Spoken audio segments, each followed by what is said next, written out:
Today, we're going to have a very important conversation about something that has been looming for a couple decades. And that is, when is it okay to defend yourself? And what is defending yourself? Let's take a moment and listen to what John Kerry said the other day, and then let's get very deep into a very serious subject.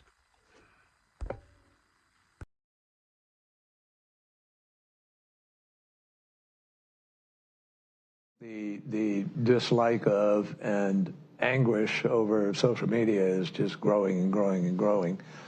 And it's part of our problem, particularly in democracies, in terms of building consensus around any issue. It's really hard to govern today. You can't, there's no, the referees we used to have to determine what's a fact and what isn't a fact have kind of, been eviscerated to a certain degree. And people go and people self-select where they go for their news or for their information. And then you just get into a vicious cycle. So it's really, really hard, much harder to build consensus today than at any time in the 45, 50 years I've been involved in this. And there's a lot of discussion now about how you curb those entities in order to guarantee that you're going to have some accountability on facts, et cetera.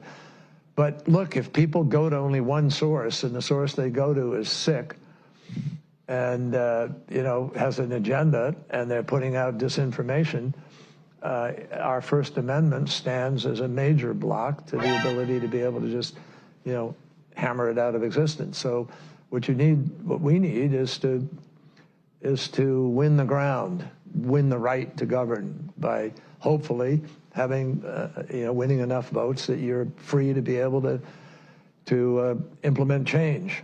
Now, obviously, there are some people in our country who are prepared to implement change in other ways, and so that's you're really questioning dangerous. really if democracy can survive unregulated social media. I think democracies are very challenged right now, and have not proven they can move fast enough or big enough to deal with the challenges that we are facing.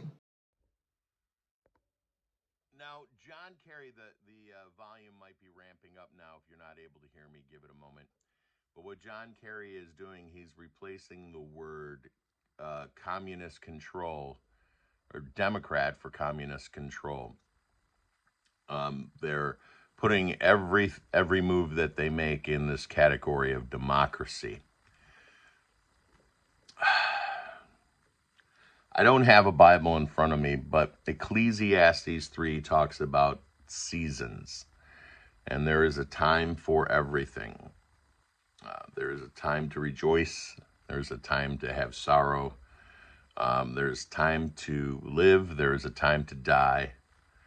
There is a time to kill. There is a time to be at peace.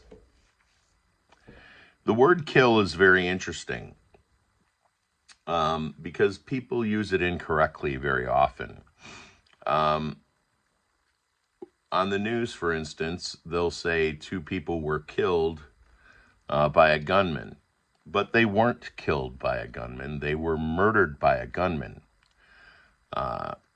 Murder is when you go out and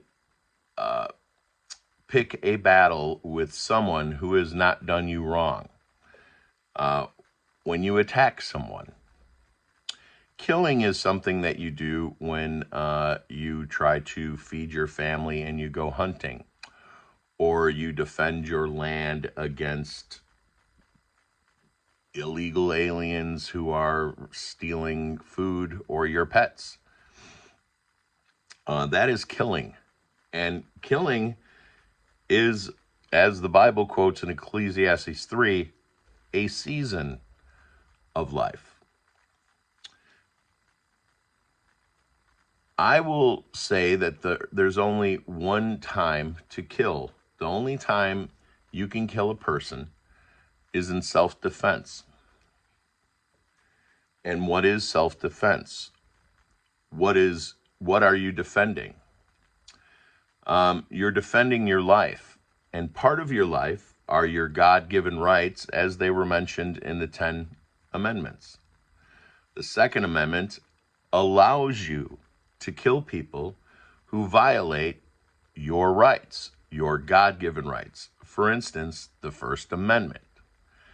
So when a politician challenges the Constitution itself, as hundreds of them have, is killing them murder or defending yourself? I think any sane person who has not taken money from George Soros will tell you that it is, in fact, defending yourself. You see, you have the right to breathe, and no one should be able to take that away from you. You also have the right to speak your mind, and no one should have the right to take that away from you. And those are equal. Breathing and the right to free speech are equal. If someone challenges your ability to use oxygen, you have the right to defend yourself. If someone challenges your right to bear arms or speak freely, you have the right to defend yourself. I'm not telling you to do that. I'm simply explaining what the difference between. So if there was someone who felt John Kerry was infringing on their freedom of speech, would they be guilty of murder if they killed John Kerry? No. They would be defending their God-given rights. Your right to breathe oxygen, your right to defend yourself with a firearm, your right to free speech. So we are looking at hundreds of George Soros-backed politicians who have blatantly and quite with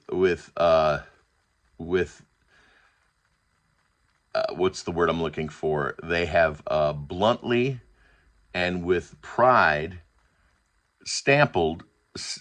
trampled your free speech and your right to a fair election and your right to survive, your right to defend yourself. How many politicians, governors, city council, mayors have made it against the law? For instance, up in Chicago, which I escaped from here to the beautiful Henderson, Kentucky area, those people can't have a gun. I think they can have a 9mm or a .22, but everything else is outlawed in Chicago. Now, that's the murder capital of the United States. So the gun laws don't work. And ironically, if in states, well, right now in states that are constitutional carry, this crime is very low, because the odds of a bad guy bad guys only go against the least resistance. So that's why schools have problems, because no one in the school is concealing carrying. You can't bring one in. And that, we have a loss of life. When a gunman walks into a school and it's against the law for us to exercise our Second Amendment, we cannot defend ourselves against the gunman. Who is guilty? The politician that disallowed you to defend yourself. So I ask myself, when do we stop allowing politicians to from attacking our life? Is it a crime? Would it be a crime if John Kerry was to be shot for suggesting, for openly suggesting and attacking the Constitution? Would it be a crime? No, it would not be a crime. Now, you'll never find you're not going to find a judge in this country that's not Soros backed right now. So yeah, you'll go to jail. But when you face your maker, you're defending yourself. Anything, and by the way, if people don't start defending themselves before the next election, then undoing the mess will take decades. Why? Because say Democrat John B. is running against Republican Andy A., and John B. Dies in a car crash a week before the election. Andy A. wins the election. But if John B. wins the election somehow through illegal voters, and then gets in a car crash the week after the election, does Andy A. get that spot, even though the Johnny B. did not take the oath yet? Johnny B. is 3 months away from taking the oath. He just won the election last week. He dies in a car crash. Does the election revert back to his opponent who lost? No. That spot is filled by a bureaucrat or a elected official of the same party who will replace him with the exact same puppet. So if all these people who have committed crimes against humanity by passing laws or suggesting the passage of laws that violate your amendment or constitutional rights get deleted now, the cleanup is a lot easier on the other side. I don't suggest anybody hurt anyone. I won't. But there are people who have been trained by our country, by our tax dollars, for such a job. America, it's 2A time. We all know who the guilty parties are. They have made their statements clearly and boldly in public. You can look on Ballotpedia to see if they're taking the Soros money, and you really don't even need to look. You could tell by what they're saying. America, if you don't defend yourself now, you'll never get this country back after the election, no matter how hard you fight. No matter what you try, there's no way back from November 5th. That's my opinion. I don't suggest you do it. I'm simply stating that there's no way back. That if these treasonous traitor politicians who have violated their oath and violated your human God-given rights are not stopped before November 5th, then there is no United States. They're not. Under no circumstances. If 100% of America votes for Donald Trump, they will not let him in the office. It will not happen. Under no circumstance will you see Donald Trump in the White House. It doesn't matter who votes for him. The game is over, folks. The game is totally over.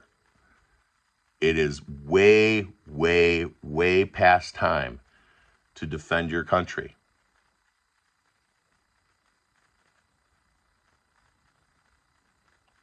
If we don't die for this country, our grandchildren will.